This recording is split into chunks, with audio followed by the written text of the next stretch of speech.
Charles Sanders Peirce nasceu em meados do século XIX na cidade de Cambridge, em Massachusetts, Estados Unidos, berço de uma das mais renomadas universidades do mundo, a Harvard, onde o pai de Peirce era um eminente professor de matemática e onde ele próprio se graduou em Química, aos 24 anos.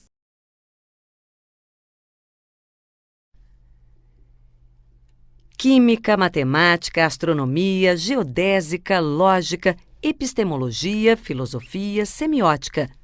Peirce se dedicou a tantas áreas do conhecimento que a semioticista persiana brasileira Lúcia Santaella o considera um Leonardo da Vinci moderno.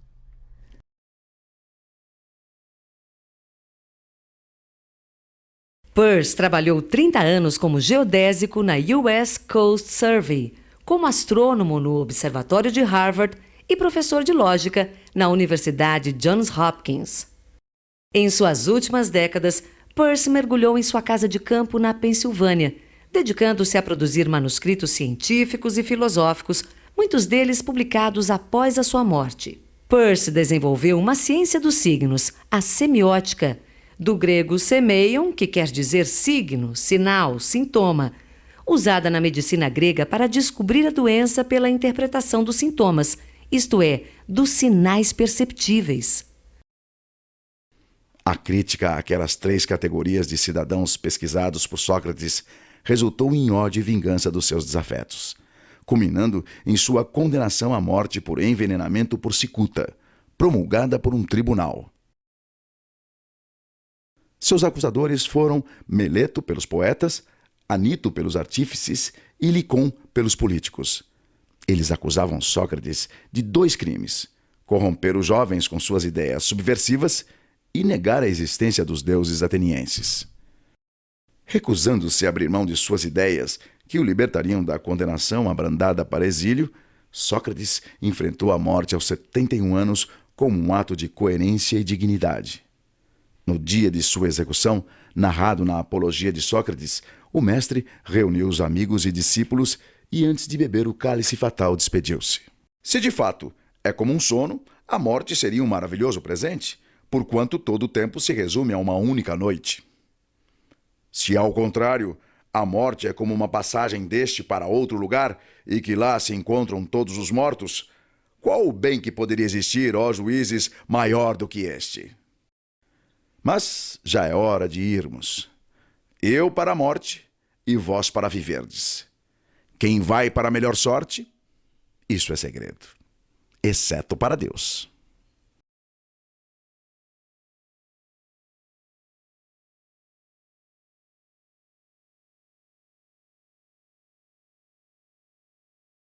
Corria o século 400 a.C. Na Grécia, o jovem ateniense Aristócles era forte, atlético e praticante de ginástica olímpica. Daí o seu apelido de Platão, do grego largo, amplo.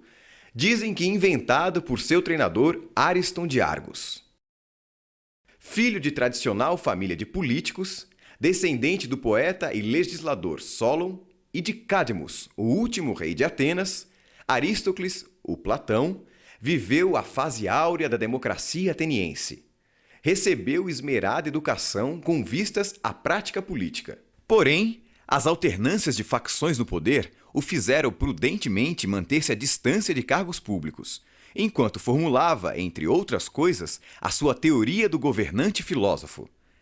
Teoria que Platão tentou persuadir os soberanos de Siracusa a colocar em prática várias vezes, mas sem sucesso, até ser preso e quase vendido como escravo em Egina, resgatado na última hora por amigos. Aristóteles foi um crítico da teoria das ideias. Ele não acreditava no mundo de ideias à parte, com as formas ideais das coisas, nem que o que se via no mundo real fosse cópia imperfeita ou simulacro de um mundo das ideias. Para ele, as ideias das coisas estavam justamente dentro das coisas, nas suas próprias características.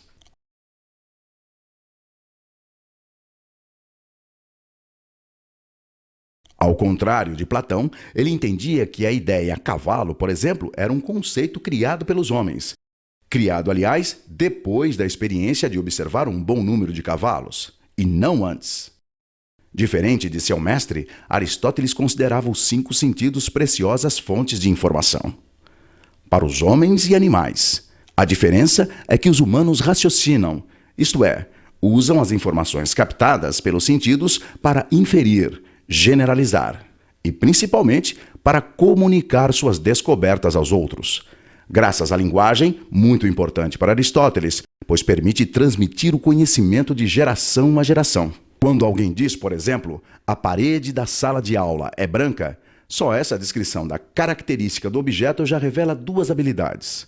Uma, da percepção visual, outra, da percepção mental. Revela, na mesma parede, o igual e o diferente.